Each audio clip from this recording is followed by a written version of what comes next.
اپنے حبیب کو امتی بنا دے، مگر غور تو کرے جب آپ کو پیدا کیا تو میں نبی کو امتی بنا کے پیدا کیا، میری خوش قسمتی میں تیرا امتی، فضل رب العلا اور کیا چاہیے، مل گئے مصطفیٰ اور کیا چاہیے، بلکہ جھولی میری میرے سرکار نے مسکرا کر کہا اور کیا چاہیے۔ لوگ کہتے خالی ہاتھ آئے تھے خالی ہاتھ جائیں گے، ان سے کہہ دینا تم آئے ہو گے خالی ہاتھ اور آپ جائیں گے خالی ہاتھ، نہ تو ہم خالی ہاتھ آئے تھے نہ انشاءاللہ جائیں گے، جب آئے تھے تو نبی کا دامن ہاتھ میں تھا، جب جائیں گے تو نبی کا دامن ہاتھ میں تھا۔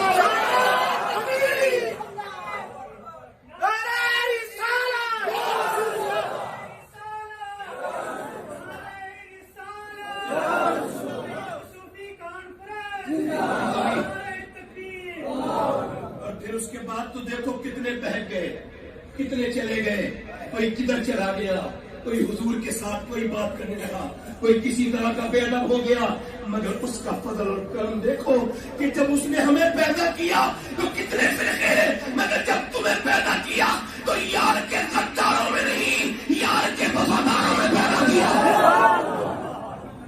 سنی بنا کے پیدا کیا، عاشق بنا کے پیدا کیا، مگر پھر بھی کہتے ہیں نہ شکر انسان ہے، وہی شکر ادا کرنا چاہیے۔ اللہ اکبر، لوگ کہتے ہیں دولت آئے تو کچھ شکر ادا کریں گے، میں کہتا ہوں بمبئی میں ایک آدمی تھا، میری تک توجہ کریں، اس کا ایک لڑکا تھا، اس کی عمر 20 یا 21 سال کی تھی، ان کے پاس 25 کروڑ کی فیکٹری تھی اور 20 کروڑ کا مکان میں رہتا تھا، بہت مالدار آدمی تھا، بینک میں اکاؤنٹ بہت زیادہ تھے، مالدار آدمی تھا۔ اس کے بیٹے کے کوئی پیٹ میں مسئلہ ہو گیا، اس نے اس کو بمبئی دکھایا، بنگلور دکھایا، چنئی دکھایا، پھر وہ امریکہ لے کر کے گیا۔ ایک مہینے کے بعد جب آیا تو اس کا جو لیور بدلا گیا تھا، وہ آیا تو اس کا سارا پیسہ ختم ہو چکا تھا، مگر ایک مہینے کے بعد اس کے بیٹے کا انتقال ہو گیا تو وہ قبرستان میں کھڑے ہو کے کہہ رہا تھا لوگوں ایسے نہ جانا، پہلے میری بات سن کے جانا، دیکھو دولت کو سب کچھ مت سمجھنا، میں 50 کروڑ روپے خرچ کر کے اپنے بیٹے کو اللہ کے پروردگار کی قدرت کی طرح ایک میں جو ہے نا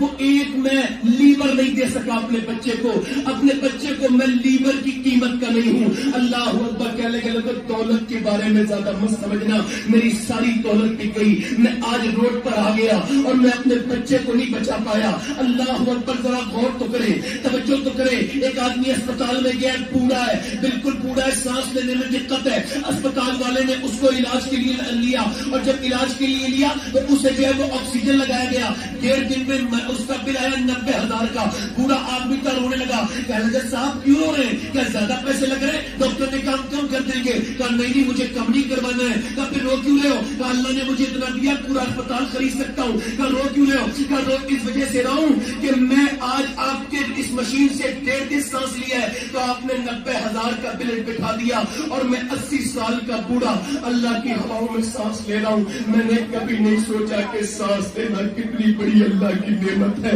ہوائیں کتنی بڑی اللہ کی نعمت ہے، میں کبھی نہ سوچ پایا۔ اب سکتی نہیں ہے، شادی میں جا کے سکتی ہے، ان سے یہ پوچھو کہ مرد تو گھر پہ ہوتا ہے، یہ شادی میں کس نیت سے سچ کی جاتی ہے؟ ایک صاحب کہہ رہے تھے کہ وہ میری بیوی بڑی نیک تھی، میں نے کہا پھر کیا ہوگا؟ پڑوسوں نے بگاڑ دی، میں نے کوئی نہیں پتا نہیں آپ دیکھیں، میں نے کیسے کہنے لگے وہ بڑی بڑی شریف تھی، بڑی نیک تھی، پردہ کرتی تھی، اور پھر کیا ہوا؟ کہنے لگے وہ پڑوسن آگے کہنے لگی تو اتنی مالدار ہے، تیرے پاس اتنے تو زیور ہے اور اس کے باوجود جو ہے نا پھر تو پردہ کرتی ہے تو کچھ کو دکھتا کر رہا ہے، کمائش بھی تو ہونی چاہیے نا تھوڑی۔ وہ کہتے ہیں اتنی سمجھداری سے سمجھایا، کہنے لگی سب شادی میں اپنے تو ہوتے ہیں، کون پہ گانا ہوتا ہے؟ توجہ ہے کہ نہیں بھائی؟ کون پہ گانا ہوتا ہے؟ کہتے ہیں ایسا لگتا ہے کوئی شیطان کی خلال آ گئی ہے، اچھی نیک عورت کو برباد کر دیا۔ کہتے ہیں بڑا میں نے سمجھایا وہ مانی نہیں۔ کہتے ہیں ایک دن میرے ساتھ شادی میں جا رہی تھی، مجھ سے بولی کیسی لگ رہی ہوں؟ میں